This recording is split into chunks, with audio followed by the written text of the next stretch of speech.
Você já parou para pensar qual era o plano de Deus para toda a humanidade? Por que Ele nos criou ou por que nós ainda estamos aqui? A linha do tempo bíblica se inicia na criação, depois a queda, a promessa de um Salvador e, por fim, o seu retorno. Mas onde nós estamos nisso tudo? A Bíblia conta essa história e essa história conta muito sobre quem nós somos. Todos os dias nós acordamos, tomamos nosso café, vamos para o trabalho, mas nos deparamos com a dificuldade de entender como nossa vida diária se relaciona com a história em que lemos na Bíblia. Lemos, oramos e obedecemos, mas muitas vezes vemos a Bíblia apenas como um manual de instruções e vivemos como se estivéssemos em uma linha do tempo paralela onde não fazemos parte dela. Mas isso não é verdade. Ela narra a história de grandes homens e mulheres comuns, como eu e você, que viveram o extraordinário de Deus, e o nosso papel é perpetuar esse legado na Terra. Nós somos os personagens bíblicos do nosso tempo, e nosso lugar na narrativa bíblica é anunciar o reino de Deus, pois Ele não nos deu apenas um livro de leis, Ele nos deu um livro que narra uma história e ela se completa com o retorno do Salvador. Bem-vindos à série Pessoas Comuns Vivendo Histórias Extraordinárias.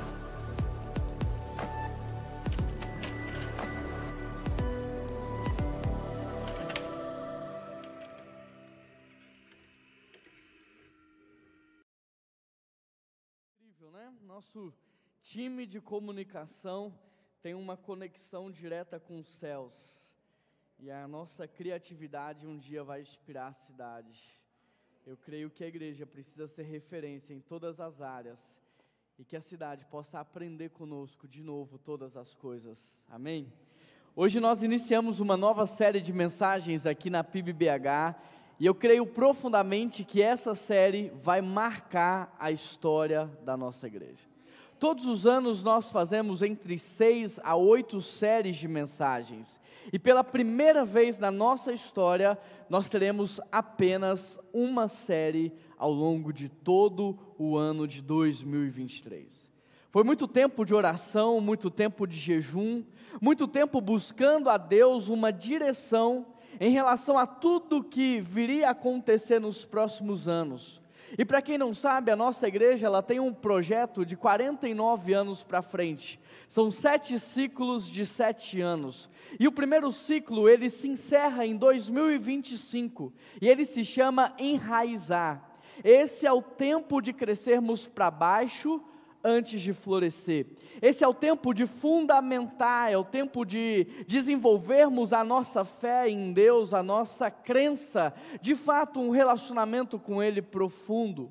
E o interessante é que quando nós olhamos para a vida das pessoas, nós percebemos o quanto as pessoas hoje não conhecem a palavra de Deus. As pessoas não conhecem a história, a narrativa. Quando você para falar acerca de alguns personagens, alguns não sabem nem quem são. E pensando nisso, no nosso contexto, para onde nós vamos, nós entendemos que era hora de aprofundar o nosso conhecimento bíblico um pouco mais.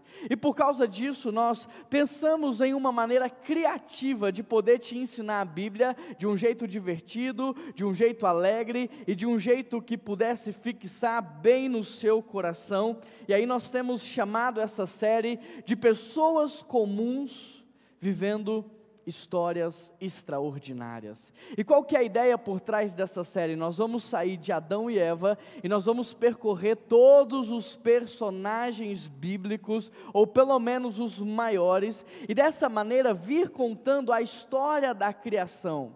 A minha expectativa é que ao final desse ano, ao final de 2023, você não só conheça a sua Bíblia toda, como você conheça a história dos personagens bíblicos e você conheça a narrativa, ou seja, a grande história, aquilo que o Senhor está fazendo. A cada domingo, por exemplo, nós teremos aqui um episódio que está dentro de uma temporada, e essa temporada está dentro de uma série maior. Dá só uma olhada nesse slide para que você possa entender. Hoje, por exemplo, nós vamos partir de Adão e Eva. Adão e Eva está dentro de uma temporada que se chama O Plano. Dentro da temporada O Plano, não tem só Adão e Eva, mas muitos outros personagens que nós vamos estudar no mês de janeiro. E essa temporada está dentro de uma série maior que se chama Pessoas Comuns Vivendo o Extraordinário de Deus. Agora, eu tenho uma novidade ainda melhor para vocês. Quantos aqui gostam de novidades? No dia 29/1, presta atenção, no dia 29/1, nós faremos um lançamento aqui muito especial. A nossa editora já lançou o Devocional 2021, já lançamos o Devocional 2022, e agora nós vamos lançar, para essa série de mensagens, um álbum de figurinhas, onde a cada mês nós teremos os pacotinhos de figurinha dos personagens, e você vai poder comprar os pacotinhos, e você vai poder colar junto com os seus filhos, junto com o seu cônjuge, e você vai fixar aquele conteúdo. Essa ideia veio da Copa do Mundo, eu acho que você já imaginou. E por que essa ideia veio? Antes da Copa do Mundo, meus filhos não sabiam nada de futebol. Comprei um álbum de figurinha para eles, como a gente sempre faz. Hoje, eles sabem tudo, sabe o nome de todos os times, eles conhecem todos os países, eles conhecem todos os jogadores, e eu fiquei impressionado na capacidade de absorção a partir do álbum. Então a ideia do álbum é te ajudar a fixar de uma maneira criativa ainda mais todo o conteúdo que nós temos preparado para você. Você ficou feliz? Glória a Deus por isso. Amém, aleluia.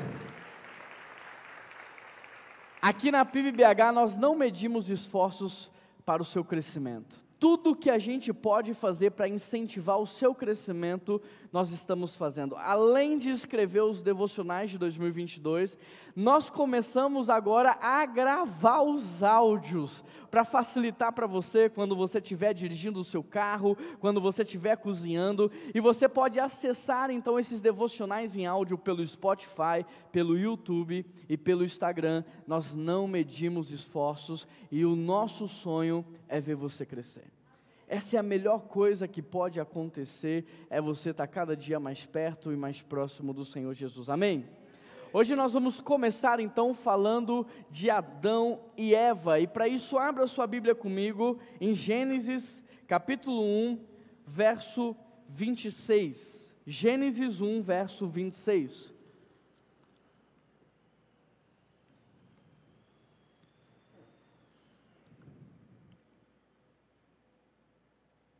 Quem achou diz, achei. Quem não achou diz, espera aí. O texto também está projetado aí, o que vai facilitar a sua leitura. E eu quero dizer uma verdade para você: nunca ouça uma pregação sem uma caneta na mão. Não perde essa oportunidade. Agora não é só a caneta, pode ser o seu bloco de notas também, o seu celular, desde que você assuma um compromisso com Deus, não é comigo, de estar 100% focado na mensagem. Quando você anota, você acelera o seu aprendizado, você grava no seu coração não só aquilo que o pastor está dizendo, mas principalmente aquilo que o Espírito Santo está ministrando sobre a sua vida. Então quem sabe até, Marissa, fica a dica que esse ano a gente lança também um caderno de anotações, né? Pensei aqui agora, eu acho que pode ser uma boa ideia. Gênesis 1, 26, o texto diz assim: então disse Deus, façamos o homem conforme a nossa semelhança. Deixa eu chamar a sua atenção para algo muito especial nessa porção do texto. Algo que possa passar de maneira corriqueira ou de maneira que você não tenha percebido ainda. Mas quando nós olhamos para a criação, principalmente de Gênesis 1 a Gênesis 3, nós percebemos ali qual era o sonho perfeito de Deus para a vida do ser humano. Às vezes você fica se perguntando, mas o que foi que Deus sonhou para a vida do homem? Qual era o sonho, o projeto de Deus? Basta você olhar para Gênesis até a queda. Tudo que está escrito antes de Gênesis 3 retrata o plano perfeito de Deus, e é justamente isso que nós faremos nessa mensagem. Nós vamos olhar para o plano que Deus tinha para a humanidade, e a primeira coisa que a gente pode perceber é que Deus criou o homem para ser a sua imagem e a sua semelhança. Deus não criou o homem para ser o que Ele quer. Deus não criou o homem para que ele pudesse definir quem ele é. Não. Deus criou o homem para ser a sua imagem e a sua semelhança. Agora, para que o nosso aprendizado seja ainda mais profundo, é necessário recorrer ao hebraico para entender o que significa imagem. E a palavra imagem no hebraico significa tzlem. E tzlem significa uma sombra projetada na terra. Ou seja, nós somos a sombra de quem Deus é. A humanidade, ela foi feita para representar Deus na criação. Agora, olha que interessante, porque uma sombra, pensa comigo, ela tem vida própria? Uma sombra existe por si só? Não. Uma sombra depende de algo para existir. Portanto, se Deus não existe, nós também não. Se Deus não existe, a humanidade também não. Porque a humanidade é uma sombra do seu Criador. Outra informação importante é que sombra é completamente diferente de quê? De substância. É por isso que o salmista diz que você não deve temer o vale da sombra da morte, porque um cachorro pode morder, a sombra não. Uma cobra pode te picar, a sombra da cobra não. Por isso o salmista diz, você não deve temer quando você passar pelo vale da sombra da morte, porque sombra é diferente de substância. E se nós somos a sombra de quem Deus é, então João tem razão quando ele diz, sem mim nada podeis fazer, porque vocês são uma extensão de quem eu sou, vocês me representam na terra. Agora, para não sermos apenas a sua sombra, o que, convenhamos, seria um grande privilégio, Deus também nos fez o quê? A sua imagem.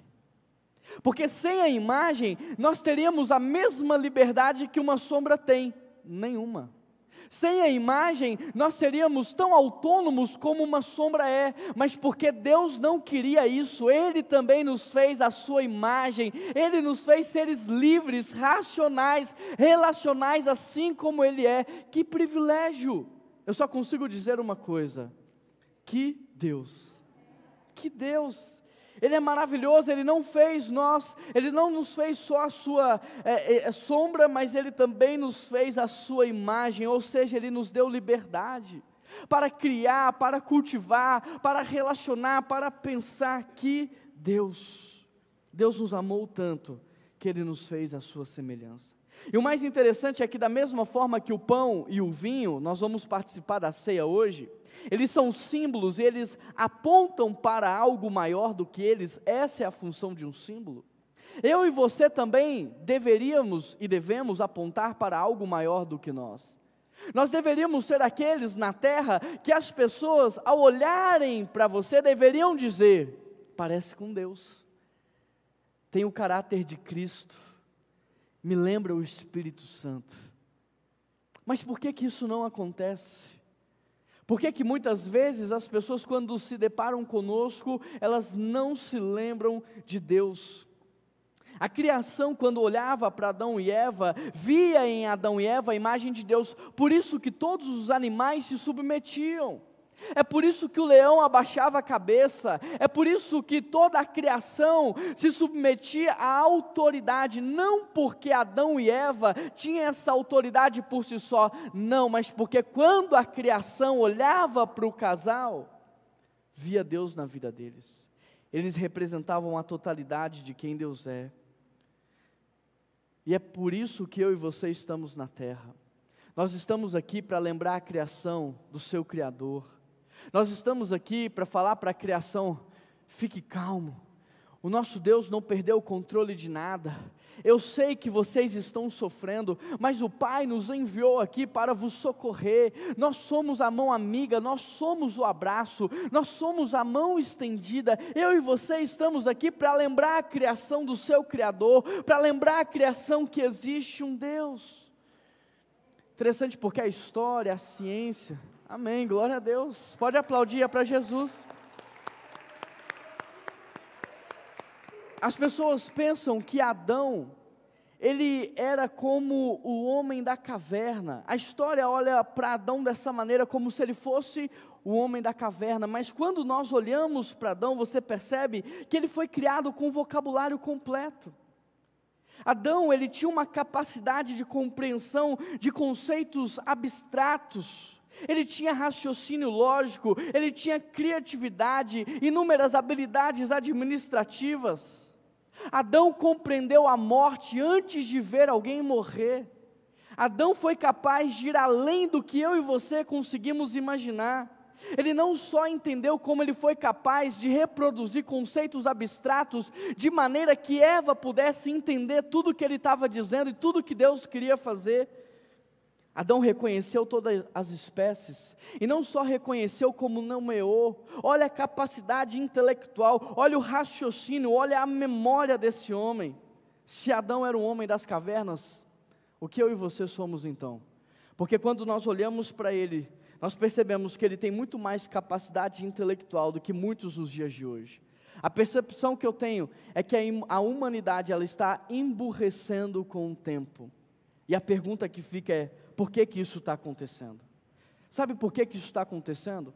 Sabe por que que os homens de hoje são tão omissos? Sabe por que que as mulheres de hoje não são mais tão sábias como antigamente? Porque nós estamos nos distanciando do nosso Criador.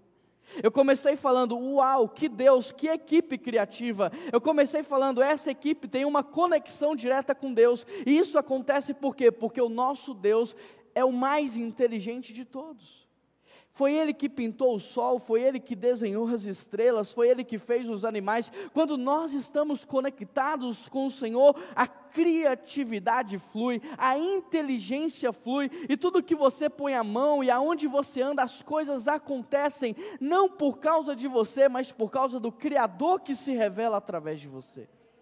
Mas o fato de estarmos longe de Deus, o fato da gente passar até a faculdade cerca de 16 mil horas na frente da televisão, 14 mil horas dentro de uma instituição de ensino e apenas 2 mil horas lendo a palavra, faz com que na hora da atitude você não tenha repertório espiritual. Você tem repertório humano, você tem ideias, conceitos, teorias, mas você não tem o sobrenatural dentro de você. E é isso que está nos atrapalhando hoje. É por isso que há tanto declínio na sociedade, tanto declínio na humanidade. O que nós precisamos é voltar para perto do nosso Criador. Porque se isso acontecer, você vai ver o quanto as coisas vão fluir através de você. O interessante é que quando nós olhamos para o homem antes da queda, nós conseguimos perceber o que Jesus quer fazer na minha vida e na sua vida.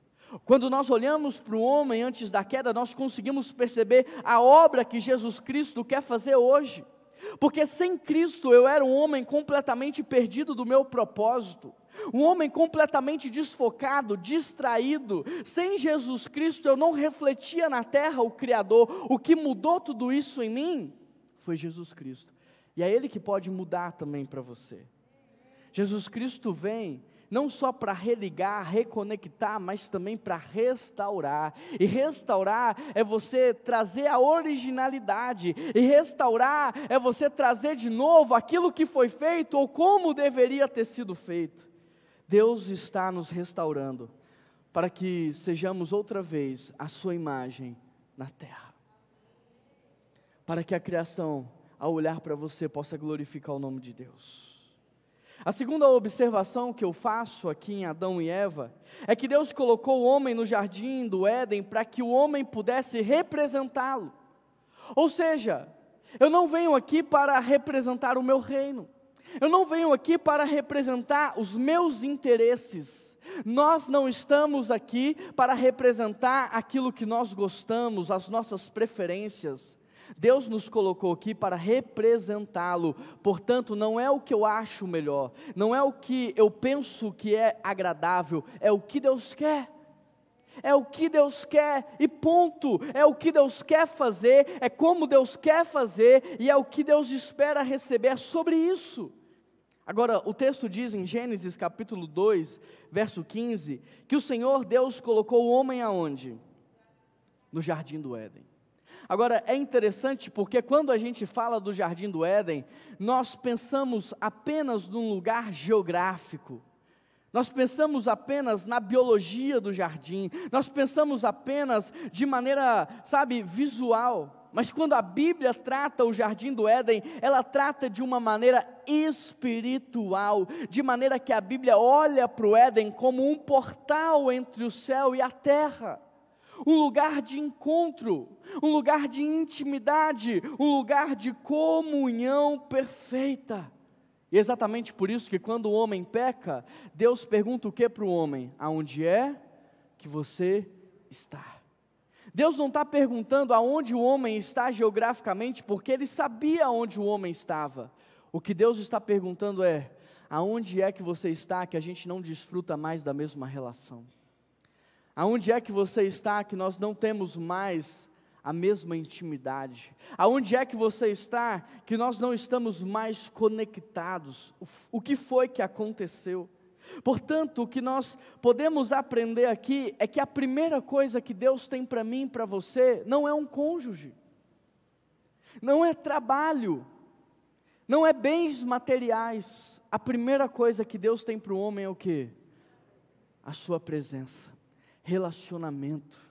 A primeira coisa que Deus sonha para a sua vida, antes que você cresça e prospere, é a presença dEle, porque sem a presença dEle, você é uma imagem desfocada. Sem a presença dEle, a sua imagem não é nítida. Sem a presença dEle, a sua imagem não causa impacto algum. Então Ele está dizendo, olha, venha desfrutar de um relacionamento de intimidade, porque é isso que vai definir o peso da sua influência. Venha desfrutar de um nível de intimidade, porque é isso que vai fazer com que você tenha autoridade. Não é o seu nome, não é a sua idade, não é a sua capacitação, não é o seu currículo, mas é o quanto as pessoas me veem em você. Primeira coisa que você precisa, homem e mulher, é da presença de Deus. E eu te pergunto, você pode ser considerado um homem de Deus? Você pode ser considerada uma mulher de Deus? As pessoas, quando olham para você, elas veem Deus na sua vida. Você reflete o caráter de Cristo, você reflete o dom do Espírito Santo, que é amor, bondade, paz, mansidão, longanimidade, domínio próprio. Quando as pessoas olham para você, elas ficam constrangidas com o quanto que você transborda da presença dEle. Porque você só está pronto para entrar no próximo nível da sua vida, quando você estiver na presença do Senhor. Sansão ousou seguir sem Deus. E mesmo com tantas potencialidades, capacidades, dons e talentos, o homem que foi chamado para ser um juiz, se transformou num palhaço. Não porque ele fazia palhaçada, mas porque todos davam risada. Ele perdeu a autoridade quando ele deixou o Senhor. Eu e você, nós não subimos aqui para nos enchermos de Deus. A gente sobe aqui para derramar Deus. Eu e você nos encontramos aqui nessa noite, não porque somos um buraco vazio tentando se saciar, mas para poder transbordar uns na vida dos outros. Olhar para Gênesis antes da queda, olhar para como Deus sonhou, e Deus sonhou você com Ele. Deus sonhou você na presença dEle. Deus sonhou você cultivando um relacionamento com Ele. É assim que Deus sonhou. Deus não te sonhou ou sonhou com você seguindo carreira solo, sozinho, sofrendo. Não, Ele sonhou com você como aquela criança desmamada no braço da sua mãe. Você já viu um nenenzinho que acabou de amamentar?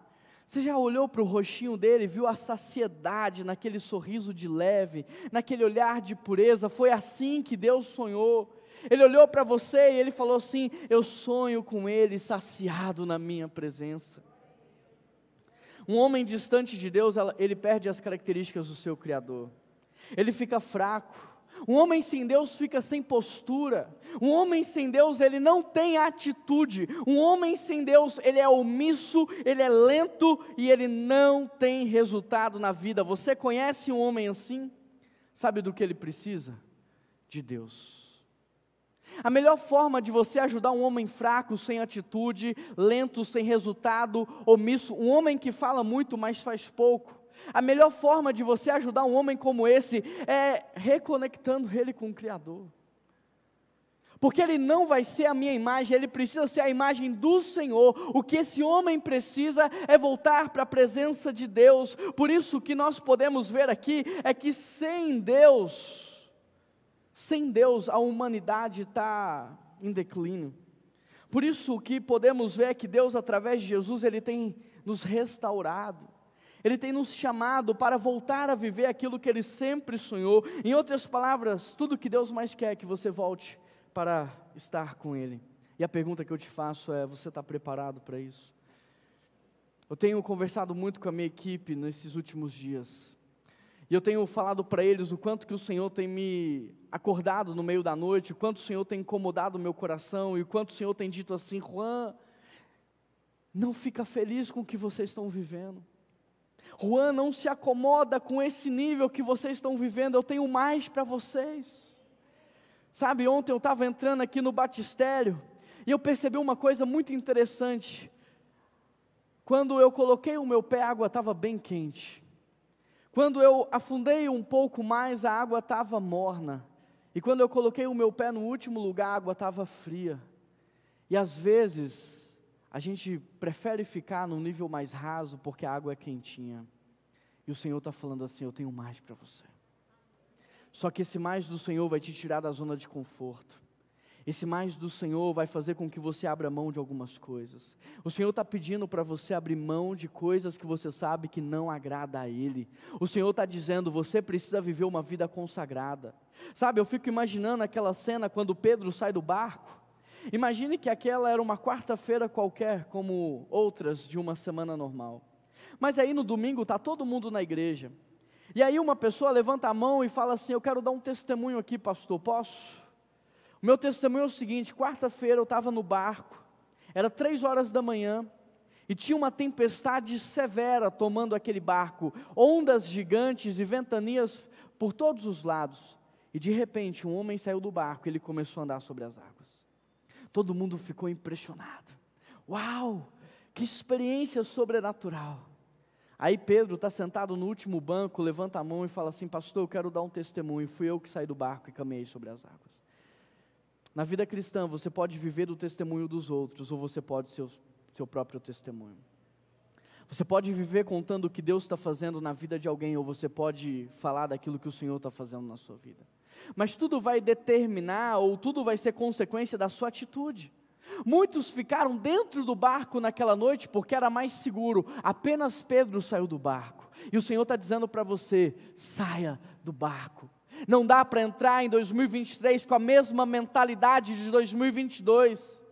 O que você lia de Bíblia em 2022 não é mais suficiente para 2023. O que você orava em 2022 não te sustenta nos desafios de 2023. O que você jejuava no ano que ficou para trás era para aquele ano, para aqueles desafios, mas 2023 eu tenho mais, e você está pronto para viver essa vida de consagração? Você está pronto para me entregar não apenas uma porção, mas tudo? Você está pronto para viver no meu poder? Porque o meu poder não se aperfeiçoa naqueles que estão cheios, o meu poder se aperfeiçoa em quem está vazio.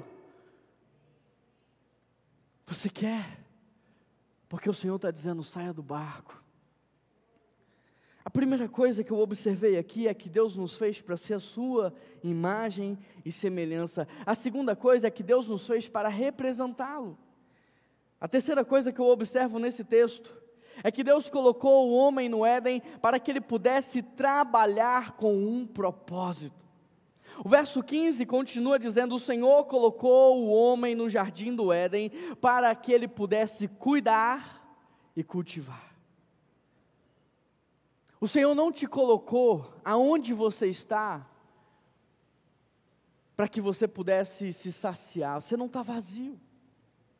Talvez você pense que está vazio, mas se você tem Jesus Cristo dentro de você, se você tem o Espírito Santo na sua vida, se você tem Deus, você está cheio. Se você tem Deus no seu coração, se o Espírito Santo está dentro de você, você não está carente, você está cheio. Então você não deve se mover pela falta, você não deve se mover pelo vazio, você tem que se mover pelo propósito. É por isso que Jesus, no livro de Marcos, sempre que ele operava um grande milagre, o que é que ele fazia logo depois? Ele se retirava para orar. Porque o projeto de Deus, e Jesus é o nosso exemplo, é que você ande em transbordo. Mas ninguém vai andar em transbordo se não tem vida com o Pai, porque é o Pai que nos enche. Ele é o pão da vida, Ele é a água da vida. Agora, o fato de não termos uma vida de devoção faz com que estejamos vazios. E aí eu me relaciono com Daniel, mas para que ele satisfaça o vazio que há dentro de mim. Eu me relaciono com o meu cônjuge para que ele satisfaça o meu vazio. Eu me relaciono com o meu funcionário, com o meu emprego, para que eles me deem a droguinha do dia. O que é a droguinha do dia? É aquele elogio que se você não receber, você não fica bem. É aquela palminha nas costas, você fez o seu trabalho, que se você não receber, você não fica bem. Aqueles que estão vazios, eles precisam o tempo todo, como um viciado, que alguém fique dando a droguinha do dia. Mas quem está cheio, não está buscando aplauso de homens. Quem está cheio, não está buscando a aprovação das pessoas. Quem está cheio, está buscando a aprovação de Deus. Quem está cheio, está se movendo para dar, para entregar, para repartir, para abençoar, e não para consumir. Então, se mover pelo propósito é você cuidar. Deus não só criou, quando Ele fez os animais, Ele providenciou também o que os animais precisavam. Quando Ele providenciou, Ele criou a vegetação, Ele providenciou também a água. Quando Ele nos fez, Ele já havia providenciado tudo que nós precisamos. Deus não só criou, mas Ele também cuida. E Ele nos chama a cuidar. Trabalhar com um propósito é trabalhar cuidando do planeta, cuidando dos animais. A palavra do Senhor diz que a natureza geme, aguardando a revelação dos filhos de Deus. Cadê os filhos de Deus? Sabe por quê? Porque cuidar do planeta, cuidar dos mais fracos, não é pauta da esquerda, é pauta bíblica. Cuidar da família não é pauta da direita, é pauta do Evangelho, mas porque não conhecemos a palavra, então a palavra diz assim que no final dos tempos seríamos levados de um vento para o outro, porque não conhecemos a revelação. Quem conhece a palavra não é jogado de um lado para o outro, quem conhece a palavra se move cuidando. Você está cuidando? Quando eu olho para o seu cônjuge, eu vejo uma pessoa bem cuidada, porque às vezes você está mais cuidado do que ele ou ela. Quando eu olho para os teus filhos, eu vejo alguém bem cuidado. Quando eu olho para a tua casa, eu vejo uma casa bem cuidada. Não estou falando de luxo. Quando eu olho para aquilo que o Senhor te deu, aquilo que está nas suas mãos para administrar, eu vejo cuidado. Eu vejo você cuidando da natureza, eu vejo você preocupado com essas coisas. O Senhor nos chamou para cuidar, mas o texto também diz que o Senhor nos chamou para cultivar. E cultivar é você preparar a terra para extrair dela o seu melhor. Por causa do pecado, o que aconteceu? Antes, tudo que o homem plantava, nascia, mas como o homem pecou, agora nem tudo que planta nasce, nem tudo que nasce dá para comer. Então cultivar é você preparar a terra, porque agora ela é mesquinha, e aí você tem que preparar a terra para extrair dela o seu melhor, para tirar dela a sua porção, para tirar dela os frutos do Senhor. Sabe aquele casamento que você tanto sonha?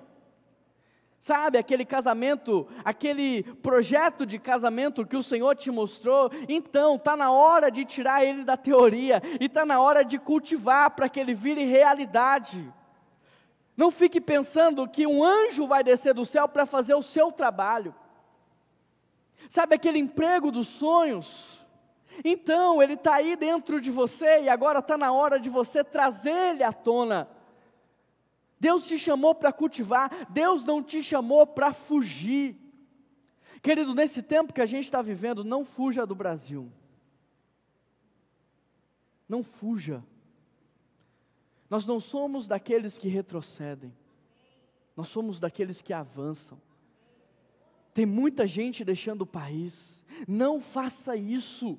Nós estamos aqui para transformar os lugares em que o Senhor nos colocou. Não saia do seu emprego, porque lá é um lugar difícil de trabalhar. Deus te colocou ali para ser luz naquele lugar, para transformar aquele ambiente. Não saia de um lugar, porque aquele lugar ali não tem, sabe, um ambiente propício para você crescer. Você não foi ali para que alguém te faça crescer, é o Senhor que te dá o crescimento. Você foi ali para fazer os outros crescerem. Homens sem Deus, mulheres sem Deus, esperam que alguém empurre eles.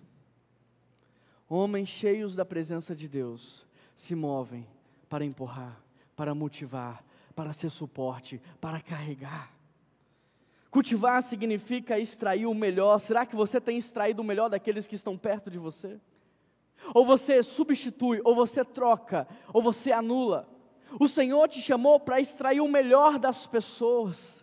Extraia o melhor do seu cônjuge. Ele tem dentro dele algo que é muito valioso, mas você precisa ir lá e extrair. Você precisa ir lá e lapidar. Sabe aquela cidade maravilhosa que a gente fala, uma cidade transformada pela igreja de Jesus? Está na cara, está escrito. Ela é consequência de uma igreja que a transforma. Ela não vai acontecer assim, não. O Senhor nos chamou para cuidar e para cultivar. Deus no Éden deu toda a matéria-prima, mas quem que tinha que fazer os móveis? Era Adão. Deus não mandou o anjo substituir Adão nas suas funções, Adão tinha que fazer os móveis. Tudo que você precisa, Deus já te deu. Está aí. Eu e você temos a mesma quantidade de tempo, eu e você temos acesso às mesmas ferramentas, eu e você temos acesso às mesmas informações. Tudo o que nós precisamos está aí. A questão é que muitas vezes nós terceirizamos a responsabilidade. Como homem, eu terceirizo a responsabilidade para minha esposa. Como esposa, eu terceirizo para o meu marido. Como filhos, eu terceirizo para o meu pai, para minha mãe. Cadê os homens e as mulheres de Deus que vão cuidar e que vão cultivar? O interessante porque o Senhor também disse que eles deveriam proteger o jardim. Aquela cena da serpente acontece porque faltou proteção. O homem deveria ter impedido a serpente de entrar, mas ele não o fez. E não só deixou entrar, como deixou falar com aquilo que ele tinha de mais valioso, a sua esposa. E não só deixou falar com aquilo que ele tinha de mais valioso, como também ouviu e foi influenciado por eles. Agora, deixa eu te perguntar, você está protegendo a sua casa? Você está protegendo as pessoas que vivem ali com você? Você está guardando o coração delas? Ou você está ali, abriu o portal da televisão e deixando que a televisão eduque a sua família acerca do casamento? Que bela educação é essa, né? Que não tem uma novela que não tem traição, que não tem adultério, que não tem uma novela que a gente não está torcendo para que o casal que traiu fique juntos. Olha a educação que a gente está dando para a nossa família. Os nossos filhos estão crescendo e vendo isso e achando que casamento é líquido. A gente troca. Por quê? Porque até a faculdade foram 16 mil horas de influência contra, no máximo, se ele fazia parte de uma igreja bíblica, 2.000 horas de ensino. Proteja a sua família. Proteja a sua família. Cuide da sua família. A sua função é alcançar o potencial máximo daqueles que estão com você. Você precisa entender que Deus te colocou ali para lutar. Você é um guerreiro. Sabe, o André Costa, ele esteve aqui numa escola de paz, e todas as vezes que você ouvir falar que vai ter uma escola de paz, eu te aconselho a se inscrever, mesmo que você ainda não tenha filhos. Essa é uma ótima maneira de você se preparar. E o André Costa falou sobre os casais que hoje transformaram os seus lares, em quê? Alguém se lembra? Em lugares de entretenimento. é a idolatria do descanso, é a idolatria do entretenimento. O lar, que era uma escola e que tem o caráter de ensino por causa do pecado, se transformou num lugar de entretenimento, ou seja, eu volto para casa não para ensinar a minha família, mas para me entreter, para descansar. E aí a cena de muitas famílias é o quê? A mãe com o celular, o pai no sofá, na televisão, e os filhos no quarto com videogame. É por isso que está acontecendo tanta coisa. Juan, por que Deus quis que o meu filho se perdesse? Por que Deus quis que o meu casamento acabasse? Então, se você conhece a palavra, se você estuda a palavra, você vai descobrir que Deus não queria. Você vai descobrir que o Senhor nunca quis que o seu casamento acabasse, que o Senhor nunca quis que os seus filhos se perdessem.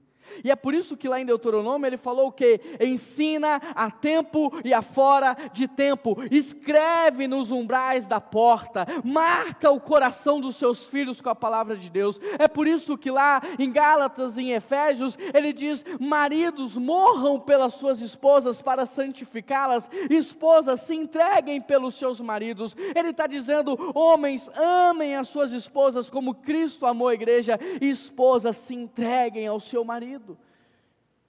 O que nos falta é conhecer a palavra. O Senhor nos chamou para cuidar, para cultivar e para proteger. E é isso que eu e devemos fazer. Agora deixa eu te perguntar, o que é que você tem feito? Porque hoje eu vejo tantas pessoas reclamando da igreja, tantas pessoas reclamando do trabalho, tantas pessoas murmurando da política, murmurando da economia, murmurando da cidade. O Senhor não nos chamou para murmurar, o Senhor nos chamou para fazer a diferença. Você tem dentro de você o Espírito Criador de todas as coisas. Você tem dentro de você o Espírito Santo que tem toda a sabedoria. Recorra ao seu Deus, recorra à palavra, busque a presença, porque ela vai fazer com que tudo mude ao seu redor. É impossível que Deus me encontre e eu permaneça o mesmo. É impossível que o Deus que está em mim chegue num lugar e as coisas permaneçam o mesmo. Às vezes permanece porque a imagem está ofuscada, a imagem está fraca. A quarta coisa que eu observo aqui é que Deus fez o homem para trabalhar em família. E o Senhor disse, não é bom que o homem esteja só, eu farei para ele uma auxiliadora idônea. Querido, entenda uma coisa, Deus não tem carreira solo para ninguém. No reino de Deus não existe estrelato. Deus trabalha com a família. Eu não sei qual é o meu propósito. Entra para a família espiritual e você vai entender o que o Senhor está fazendo na família. E na família você vai entender a sua função. Enquanto você não tem uma família espiritual, você talvez vai ficar perdido. Mas quando você entra numa família, você percebe que a família tem uma identidade. Por exemplo, quando eu nasci, eu recebi um nome, um sobrenome, uma identidade. A minha família estava indo em uma direção. E hoje eu estou aqui por causa da direção da família em que eu fui inserido. Entra para a família espiritual. Quando a gente fala assim, olha, preenche o cartão conexão, se conecta, vem no café, vem na classe de integração, isso não vai mudar a minha vida. Isso vai mudar a sua. Se permita ser conhecido, dá passos de fé, se entregue. Isso não muda a minha vida, isso vai mudar a sua vida.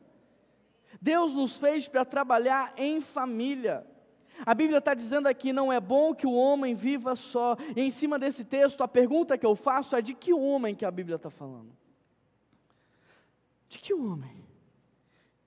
Porque vamos recapitular o processo da criação. Deus deu ao homem primeiro o quê? A sua presença. Depois Deus mandou o homem trabalhar movido por um propósito, que significa trabalhar cuidando, cultivando e protegendo. Deus deu para o homem a sua palavra e mandou ele direcionar a sua esposa. Não foi Deus que falou com Eva, foi Adão. E aí depois de Deus fazer tudo isso, no verso 18 ele diz assim, não é bom que o homem viva só. De que homem a Bíblia está falando? Não é de qualquer homem. Se você é um homem solteiro e está me escutando agora, você está na presença de Deus? Mas não é o que você acha, não, é o que é confirmado com as pessoas que estão perto de você. É o que é consolidado pelo testemunho dos que te conhecem. Você anda na presença de Deus? Você é mais carnal ou mais espiritual? A segunda coisa que eu te pergunto, você trabalha pela falta ou pelo propósito? Você se move pelo vazio, a carência, ou para transbordar, para repartir, para abençoar?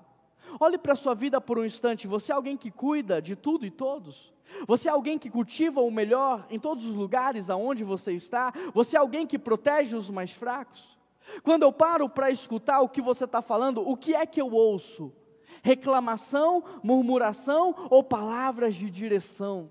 Quando eu paro para te escutar, o que é que ecoa do teu coração? Palavras de sabedoria, palavras abençoadoras, ou vitimismo, terceirização da culpa? Porque a Bíblia não está falando de todo homem. Mulher, você que está solteira, preste atenção. Não olhe a beleza passa. Aquela quando me conheceu eu era lindo, hoje olha o que aqui eu sou. Olha o Augusto, eu só não fico mais triste porque o Augusto sentou no primeiro banco hoje aqui. A gente brinca com quem a gente tem mais intimidade. A gente tem muita intimidade, mas cabelo a gente tem pouco, está caindo tudo agora. A beleza passa. Não olha para a beleza. Olha se ele está na presença de Deus. Sabe por quê? Um coração alegre formoseia um rosto. Olha se ele está na presença de Deus, olha se ele tem propósito, olha se ele cuida, cultiva e protege, porque se você encontrar um homem que não está na presença de Deus, se você encontrar um homem que tem um vazio dentro de si, um homem carente, ele vai pegar você e ele vai te transformar na mãe dele. Homens longe da presença de Deus não edificam uma esposa, transformam mulheres em suas mães. O que nós precisamos entender é que a mulher auxiliadora não foi feita para qualquer homem. Um homem que não está na presença de Deus pode destruir a vida dessa mulher. A mulher auxiliadora que Deus fez é um presente, é uma joia rara. A mulher auxiliadora é uma bênção de Deus e ela é um presente para um filho seu.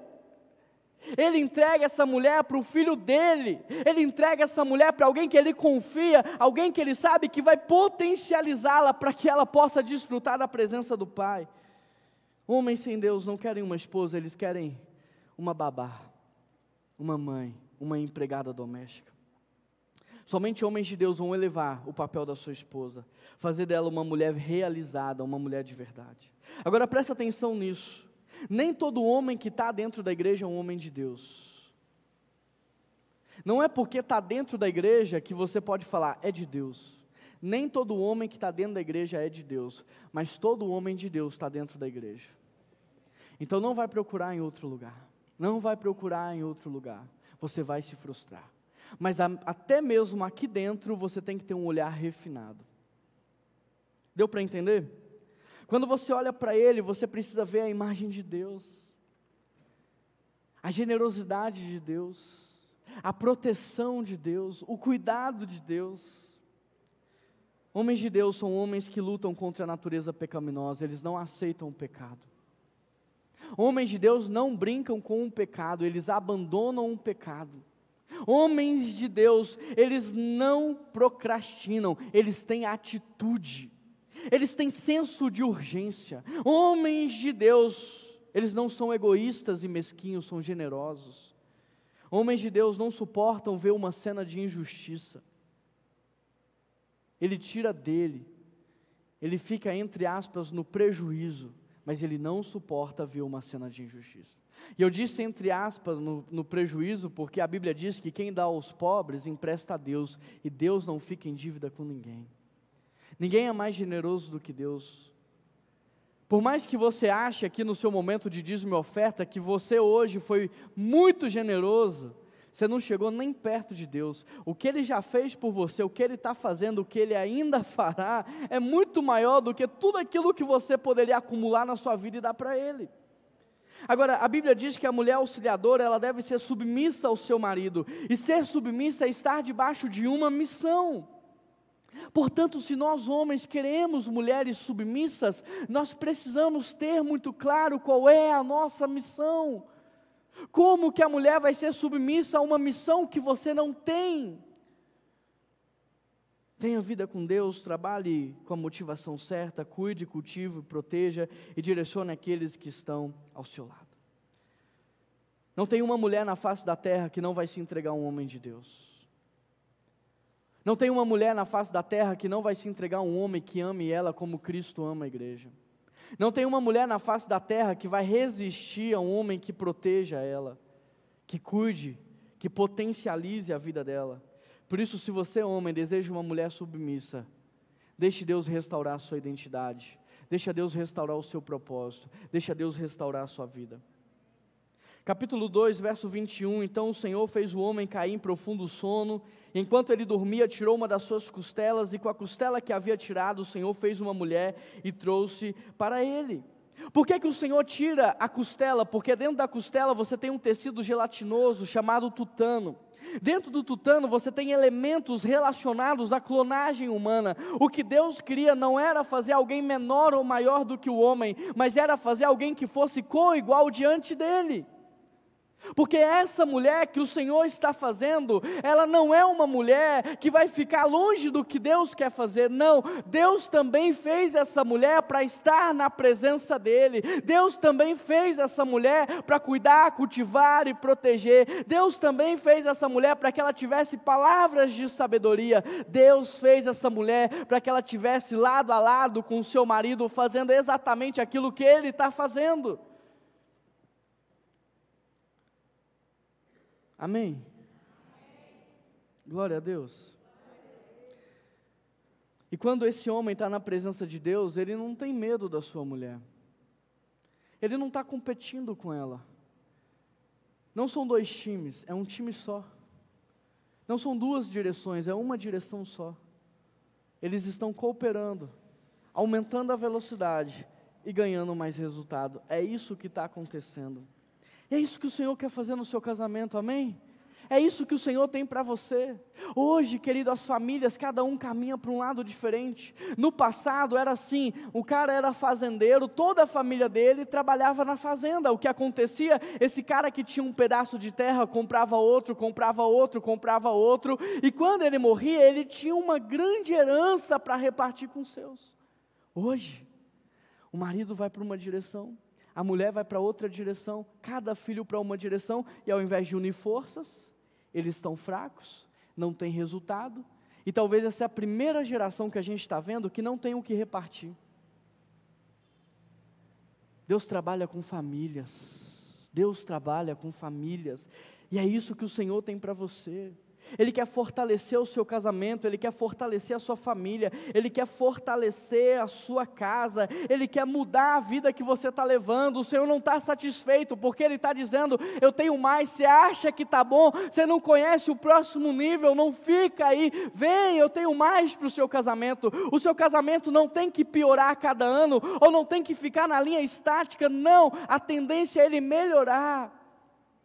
Hoje, quando nós temos os nossos filhos na primeira infância, é aquele amor, é aquele grude, é aquela conexão gostosa, e a gente se acostumou com a ideia de que com o passar do tempo, a gente vai deixando de ser amigo dos nossos filhos. A gente se acostumou com a ideia de que é normal essa distância, é normal esse abismo. Isso não é normal. É por isso que no final dos tempos, o que aconteceria? O coração dos pais se converteria ao coração dos filhos e dos filhos aos pais. A ideia é que a cada ano a sua amizade, a sua intimidade, a sua comunhão, o seu relacionamento seja cada vez mais forte e genuíno. O que a Bíblia diz é para cortar o quê? A dependência. E não a amizade. A gente confundiu cortar a dependência com a amizade. Para casar, a Bíblia diz que é necessário deixar pai e mãe. E deixar pai e mãe requer maturidade espiritual, emocional e financeira. É isso que a Bíblia está falando. Olha, depois que você casar, não dependa espiritualmente do seu pai e sua mãe. Não é mais a oração deles, agora é a oração de vocês, casal. Não é mais o emocional deles, agora é a saúde emocional de vocês. E agora é vocês bancando a vida de vocês. É isso que a Bíblia está dizendo. Mas ela não disse que era para deixar de ser amigo, ela não disse que era para não conviver, ela não disse que não é para ter comunhão. Então não se acostume com isso. Se está assim, o Senhor quer mudar isso e vai começar hoje, porque a palavra de revelação está alcançando o seu coração. O que faz um casamento não funcionar é a ausência de Deus. O que faz a relação entre pais e filhos não funcionar é a ausência de Deus. Em primeiro lugar, Deus criou o homem para ser a sua imagem e semelhança. Em segundo lugar, Deus criou o homem para representá-lo na criação. Em terceiro lugar, Deus fez o homem para se mover com um propósito. Em quarto lugar, Deus fez o homem para trabalhar em família. E em quinto lugar, a quinta coisa que nós podemos observar é que Deus fez o homem para crescer e multiplicar. E Deus abençoou e disse: sejam férteis e multipliquem. Deus não falou, é até aqui. Deus não falou, até aqui está bom. Deus falou assim, olha, cresçam e multipliquem. Tudo que é saudável cresce e multiplica. Quando para de crescer, está doente, tem que levar no médico. Tudo que é saudável cresce e multiplica. Quando uma árvore para de frutificar, ela está doente. Nós não fomos feitos para multiplicar até a média. Eu e você não fomos feitos para multiplicar até aquilo que a gente acha que é o suficiente. Eu e você fomos feitos para multiplicar tudo aquilo que o Senhor confiar nas nossas mãos. É por isso que a Bíblia diz que os filhos são como flechas. Meus avós tiveram 10 flechas. Hoje a gente está diminuindo as nossas flechas. Jesus, ele conta uma parábola, ele diz que o Senhor iria embora, chamaria os seus funcionários, repartiria ali uma quantia de valor, e que um dia ele voltaria para que os funcionários prestassem contas daquilo que eles fizeram com o valor que eles receberam. E aí Jesus está fazendo uma analogia com esse período em que ele foi, mas que ele dotou a igreja e as pessoas de dons e talentos, e ele está dizendo, um dia eu vou voltar, e você vai me dizer o que você fez com o que você recebeu. E a gente pensa que manter é fidelidade, porque muitos servos, eles pegaram aquilo que o Senhor deu e manteve, em segurança, protegido, e esses foram chamados de servos infiéis. O servo fiel é o que multiplicou. O servo fiel é o que trabalhou, o servo fiel é o que foi além. Nós somos feitos para crescer e multiplicar. Até aqui está bom, Juan, minha espiritualidade. Não, você pode conhecer mais a Deus. Juan, o que eu sei de Bíblia é suficiente. Não é, tem mais do Senhor para você. Todas as vezes que eu leio um texto, o Senhor me fala algo novo, porque a Bíblia é viva e eficaz e mais penetrante do que uma espada de 2 gumes. Ela não volta vazia sem antes cumprir o seu propósito. Eu já cheguei no máximo da minha profissão. Não, você pode influenciar mais. Você pode impactar mais, você pode abençoar mais. Eu estou aqui para te dizer, você pode mais. Apenas continua, apenas olhe para frente, apenas busque o Senhor, porque é Ele que vai colocando essas sementes da multiplicação dentro de você. O seu casamento está bom, pode ser melhor ainda. Os seus filhos estão saudáveis, podem ficar melhor ainda. Não seja medíocre, não seja mediano. Esse é o grande problema da nossa sociedade de hoje. A gente faz tudo meia boca. A gente não é excelente em nada do que a gente faz. O Senhor tem mais para você. Observe que a bênção do Senhor tem a ver com o trabalho. E o trabalho tem a ver com a missão. E a missão tem a ver com a multiplicação. O trabalho do homem não é apenas uma maneira de ganhar o pão. É uma maneira de mudar o mundo. O trabalho do homem não é apenas uma maneira de ganhar o pão, é uma maneira de transformar o mundo. Você só está ganhando o pão ou você está transformando o mundo? Se você só ganha o pão, você está trabalhando pela proposta. E o Senhor está te chamando para trabalhar pelo propósito. O nosso trabalho na terra é uma maneira de expandir o reino de Deus. É por isso que antes de Deus mandar o homem trabalhar, Ele primeiro deu a sua presença para o homem. Porque sem a sua presença o homem trabalharia pela falta, mas pela presença, com a presença e na presença, o reino seria expandido. Jesus em 3 anos dividiu a história da humanidade. Jesus em 3 anos impactou o mundo como nenhum outro homem jamais foi capaz de fazer. E Ele disse o quê? Eu só faço por causa do Pai. Jesus falou para os seus discípulos assim: quando eu for, vocês farão o quê? Obras ainda maiores. Se fosse eu nesse momento, eu ia fazer várias perguntas para Jesus. Jesus, como assim? O que o Senhor quer dizer? O Senhor ressuscitou os mortos. O Senhor andou sobre as águas, o Senhor multiplicou o pão. Então, antes de ir embora, faz o seguinte, vamos fazer aqui uma imersão. Como multiplicar o pão em 7 passos. Vamos fazer aqui um curso rápido. Como ressuscitar os mortos, arrasta para cima. Mas se você observar, não foi isso que os discípulos fizeram. Quando Jesus falou isso para os discípulos, vocês farão obras ainda maiores, a única coisa que os discípulos pediram para Jesus é o quê? Ensina-nos a orar. Porque eles viram na vida de Jesus que tudo o que Ele fez foi por causa do Pai que estava nele. Eles entenderam que se o Pai que estava em Jesus estivesse também neles, eles poderiam fazer as mesmas coisas, porque não sou eu que faço, é Ele que faz. Eu não tenho, Ele tem. Eu não posso, Ele pode. Eu não faço, Ele faz. O que eu e você precisamos é aprender a ter a vida com Deus que Jesus Cristo tinha. Por isso, se o primeiro Adão caiu, o segundo e último Adão, que é Jesus Cristo, veio para nos ensinar o que é que não devemos fazer, mas onde devemos focar.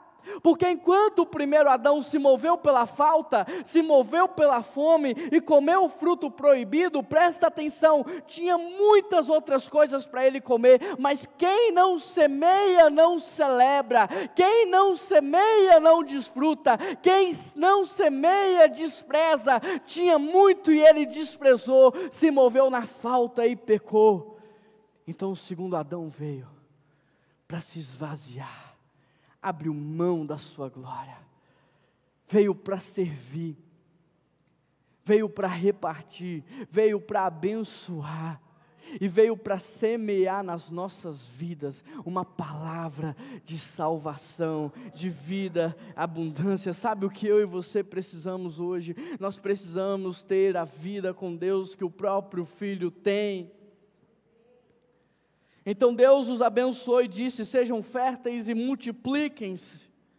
O que precisamos entender é que Deus não trabalha com indivíduos, Deus trabalha com famílias, e uma vez que a família está unida na mesma direção, essa família vai crescer, essa família vai prosperar, essa família vai multiplicar, essa família vai influenciar. É isso que o Senhor tem para a sua descendência, é isso que o Senhor tem para a sua geração. Se o alcoolismo te perseguiu até aqui, rompe com ele, não mais.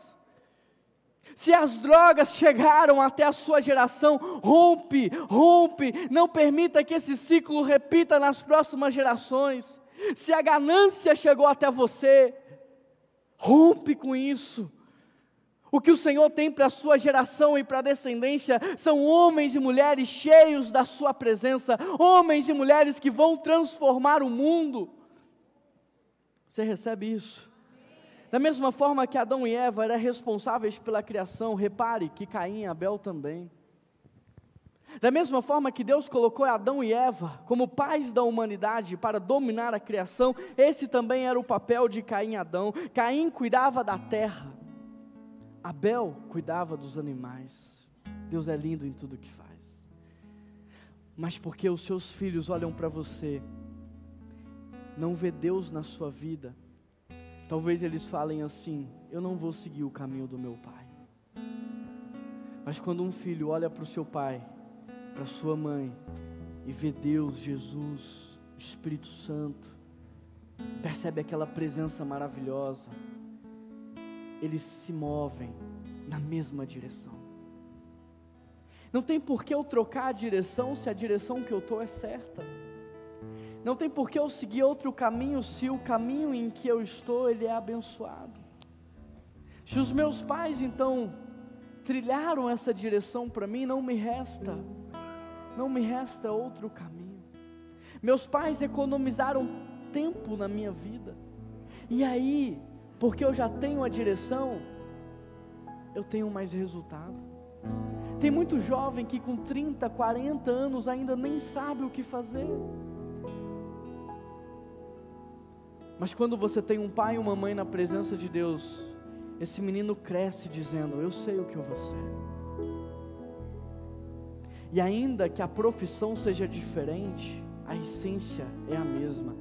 Eu vou ser como meu pai, eu vou ser como a minha mãe, eu vou seguir o caminho que a minha família seguiu.